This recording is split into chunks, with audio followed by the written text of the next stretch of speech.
Hello everyone, this is Colin and you are watching ClassyHerps.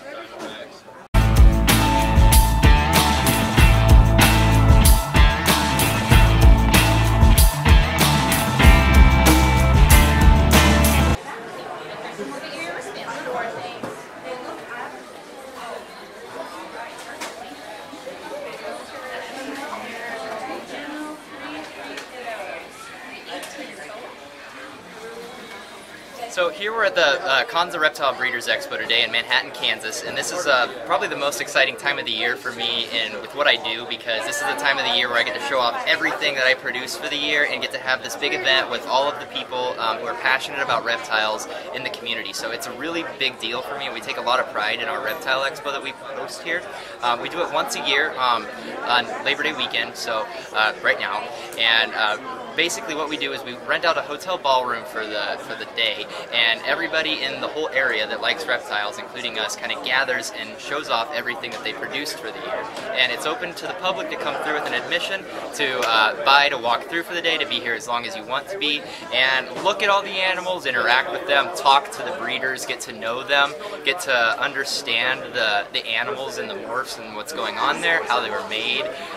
And if you're not there to buy, it's also a lot of fun just to look and get exposure. So if you've never been around a snake or any kind of a reptile, this would be the perfect place to go, because you are surrounded by people who really, really know what they're doing and are super passionate about it.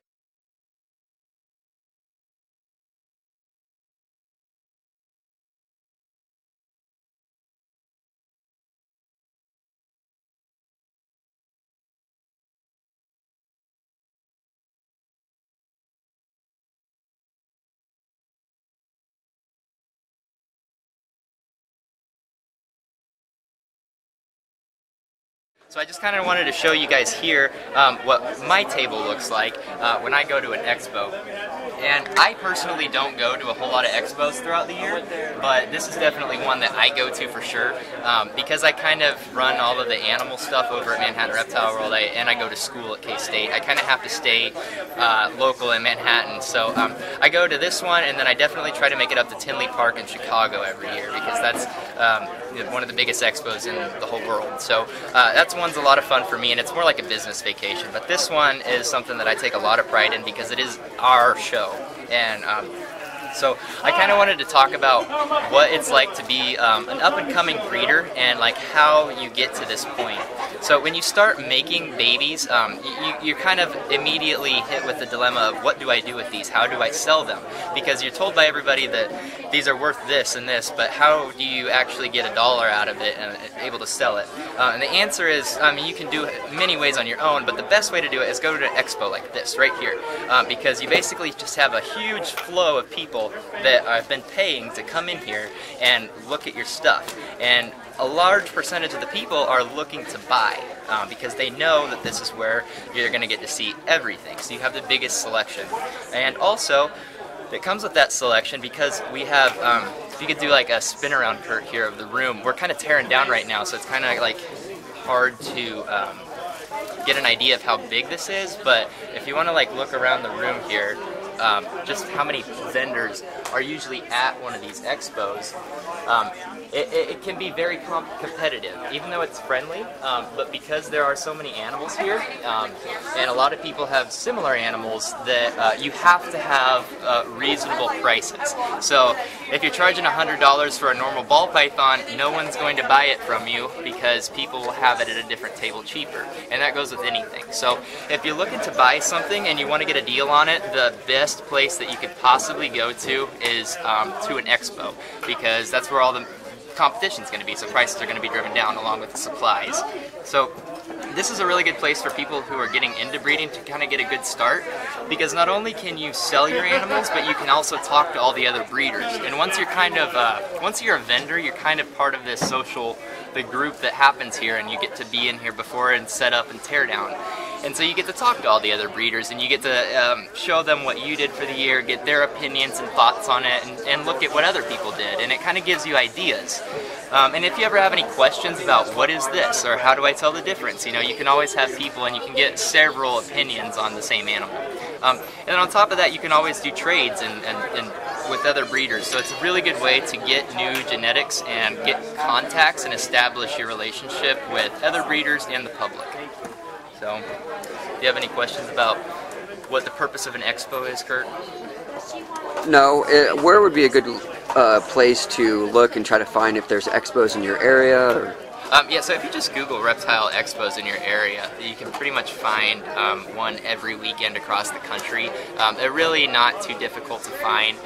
They've been getting a lot more popular over the last few years, so if you're in the local area here in Kansas, there's one in Kansas City every other month, and it alternates with Oklahoma City, which is the same show essentially, but just in a different city. So they go Kansas City, Oklahoma City, and there's shows like that all over the country.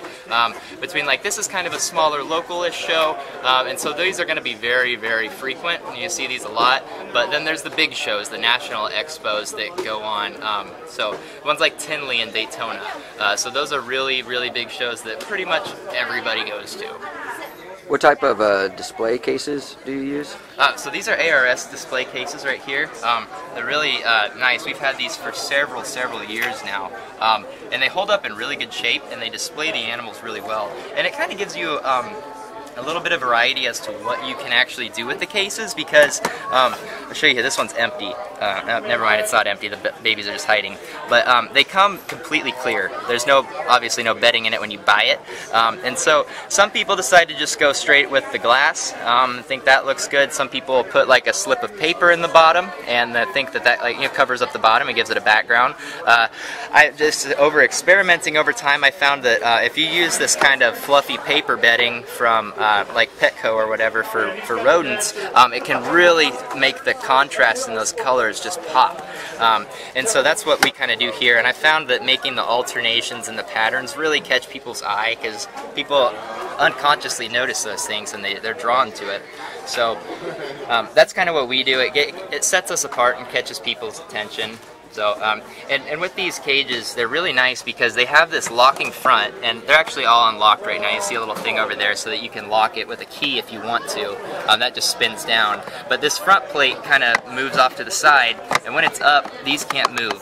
So that snake is stuck in there. Nobody can steal it if you're not paying attention or you're really busy. But if you unlock it, that can slide out and you can pull your babies out.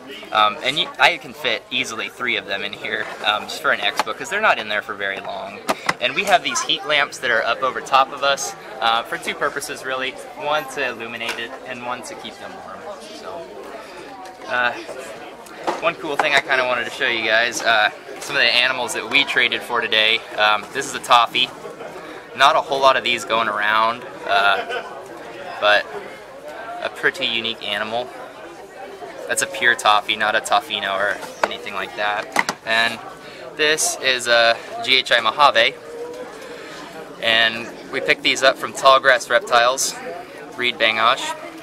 So very quality animals. That's one of my most exciting parts, even though I love selling my animals and getting that that satisfaction of sending one home with somebody and seeing that on their face. I also really love the expos because I get to buy new animals and that exposure to new genetics and just new stuff. And talking to Reed about what he's been doing with this GHI Mojave complex is like, there's so much potential in it as to what you can do. So I'm really looking forward to putting Banana in that, because he's got some insane stuff over there that does not look real. So it gives you ideas as to what you want to do with your own projects, kind of some inspiration, and it just kind of keeps you going if you ever kind of lose that motivation of, I'm just doing the same thing year after year. You know, go to an expo and you get the social aspect of it. It really kind of helps revitalize that passion. So that's why I love expos.